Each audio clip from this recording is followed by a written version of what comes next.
Another week in jail for traditional healer and TikTok star Gogo Maweni. Police are accused of helping the Stilfontein illegal mining kingpin, known as the Tiger, to escape. We will expel every single illegal alien gang member and migrant criminal operating on American soil.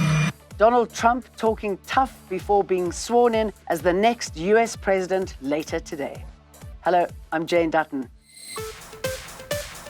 This is Eyewitness News. The state has postponed the bail application of controversial traditional healer Mogotso Mofokeng, popularly known as Gogo Maweni, who is accused of assault with intent to cause grievous bodily harm. She appeared today at the Protea Magistrates Court in Soweto following her arrest that took place yesterday in Mondior. The incident is said to have happened in 2019. Ma'am, your matter is postponed until next week, Monday, 27 January 2025, for formal bail application. Until then, you will be in custody, no bail. And TikTok is restoring services in the US after President-elect Donald Trump vowed to issue an executive order to postpone the ban on the social media platform from going into effect.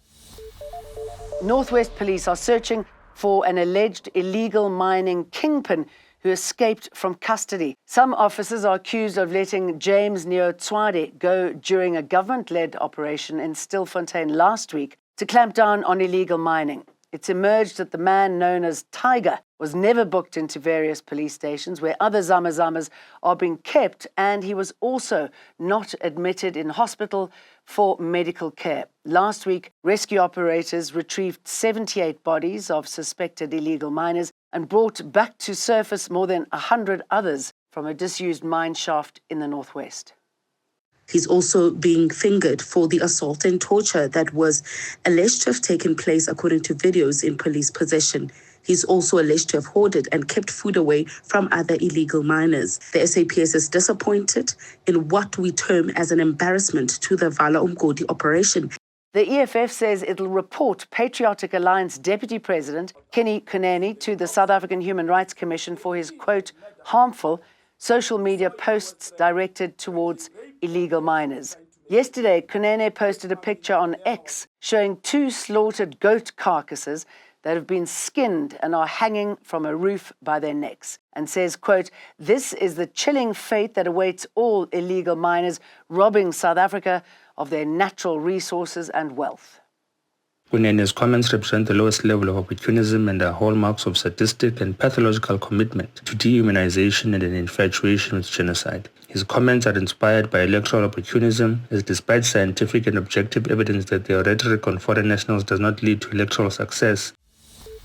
President Cyril Ramaphosa says he'll use the World Economic Forum in Switzerland this week to outline South Africa's priorities for its G20 presidency. At the center of this agenda is the promotion of cooperation among G20 countries and other countries on the most pressing issues facing the world. Several world leaders will be giving the annual meeting in Davos a miss this year, while incoming US President Donald Trump is set to deliver a video message on Thursday. Another grisly festive season on our roads. The death toll increased by 5.3%, taking the total number of deaths to 1,502. The statistics which we are releasing today tell all of us that South African road users continue to disobey the laws of the road with no regard for human life. That has and continues to have the most tragic consequences. Other court action today, the state and defense in the corruption case of former National Assembly Speaker Nosiviwe Mapisa-Nqakula have reached a last-minute agreement over the disclosure of documents. Mapisa-Nqakula filed an application to have the handover of 6 documents related to her case. They include sections B and C of the police docket against her, which is the investigation diary and correspondence between the investigating officer and prosecutor. The matter was back at the Pretoria Magistrates Court today. The state had initially been opposed to disclosing the requested documents, saying they were confidential and would not be used during the trial. The Pietermaritzburg High Court has dismissed Amazulu Queen Gogo Maweni's application to prevent King Misuzulu from marrying other women with costs. Maweni filed papers to halt the king's wedding with his third fiancée, Gogo Maweni, which was meant to take place this coming weekend. The court says Maweni failed to give reasons why the interdict was urgent. The Pietermaritzburg High Court has dismissed with costs the application by Amazulu Queen Gogo Maweni to halt or prevent King Misuzulu from marrying another woman. Now, to explain more about this, we're joined by a legal expert, Mr. Zigalala. Zigalala, maybe if you may take us through today's judgment and what led to the judge delivering this judgment. Basically, the judgment was saying there's no agency in the matter. Remember, when you go to court on an agent basis, you have to prove agency first before you delve into the actual merits. Within agency, you must say there's a right that I'm seeking to protect. I'm going to suffer irreparable harm. There's no other alternative dispute resolution forum that is available for me. And also, on a balance of convenience, on the merits of it, I'm going to win in the main case. So if there are any one of those which are lacking, then unfortunately, your case is dismissed or struck off the roll. Now, in this case, the court was saying, there's no right that you've been able to show to me that needs protection. So what am I protecting if I grant you this urgent relief? Especially when, on your own version of papers, you attach a letter that says, I gave consent to a sailor to engage in other wives. On your own papers, you say, yes, I do know that this process is taking place. But the court went further and said, well, let's engage and investigate further as to what it means to be married in terms of the Recognition of Customary Marriages Act.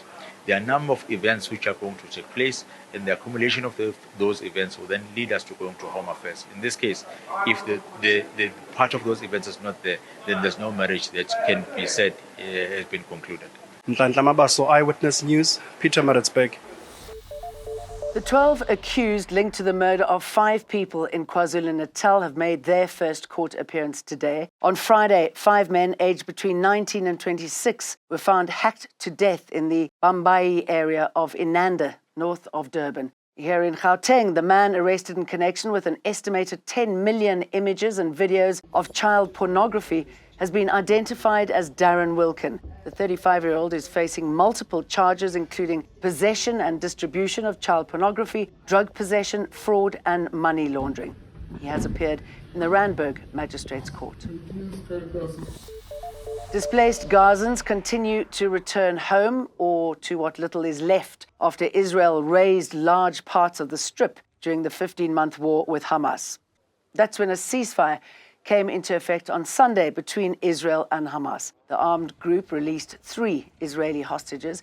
They are the first of 33 that Hamas is expected to free during the first phase of the deal. Israel then released 90 Palestinian prisoners and detainees. Incoming US President Donald Trump says he will not waste any time in signing a raft of executive orders following his inauguration in Washington later today. Many will involve repealing orders of his predecessor, Joe Biden, as well as reforms on immigration and border security, pardoning 2021 US Capitol rioters and releasing classified documents on high-profile assassinations, including former President John F. Kennedy and Martin Luther King. The 45th President of the US is making an extraordinary comeback as the 47th President, only the second person in the country's history to return for a non-consecutive second term. By the time the sun sets tomorrow evening, the invasion of our borders will have come to a halt, and all the illegal border trespassers will in some form or another be on their way back home. Interesting times in the US. We'll see you for more again tomorrow. Eyewitness News, in touch, in tune, and independent. For the latest, log on to ewn.co.za or ewn.mobi.